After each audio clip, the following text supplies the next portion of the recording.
Tuwan-tuwa nga yan. Kaya gupitin mo nga to. Ang pogi-pogi niya daw kasi gawa naman jowa siya. Pinapainom daw. Tuwan-tuwa naman ang lolo. Solo ko mo Sa yun. kiya namin. Junior. Patikit na doon. Siguro kung kayo lasing din. Pag nag-inom siya. Patikit na doon, oh. Sabi, nag-inom mo. Punta pa na din. Sanay na yun. Himyan naman lahat ng anak mo. Saan ka ba pupunta pa? Anong galatunin? Tingnan ko yung bangka. Baka may kulang na tao. 1,000 plus amin. Siguro niya malaki. Ang baka namin yung e-bike. Bakit? So, akanyan na lang daw to. Ay, marunong na. Panghulog niya kasi yan sa wifi. Kuya, bayaran mo to. Bayaran mo ako. Minsan lang yan humiling eh. Punta muna ako doon.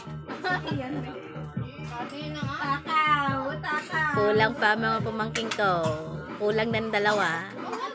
Aba, nakakuha ng isa. Mama. Bawal ba yun? Ma, bawal ng spaghetti yan. Diyan ang ano eh. Diyan ang ano eh. Baka masabit dyan bata eh. Hindi pa ano yan eh. Hindi tao. Nalulok agad. Ay, hindi katubang ini. Sa nagkakaon. Ano ba sinubo mo ma? Wag ang pasta ma. Pasta nga sinubo. Ay ba wag ma. Hindi nga namin ano eh. Kahit na.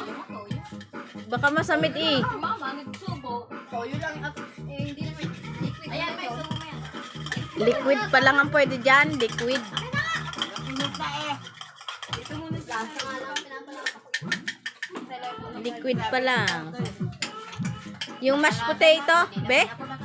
Mashed potato, tsaka ano, mashed. Nilinis na nga ako para makapag... Tama ng malasa.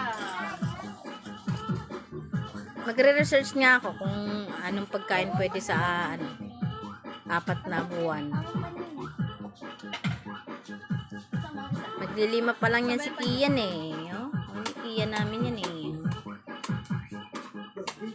Glory to God yan eh. Oh.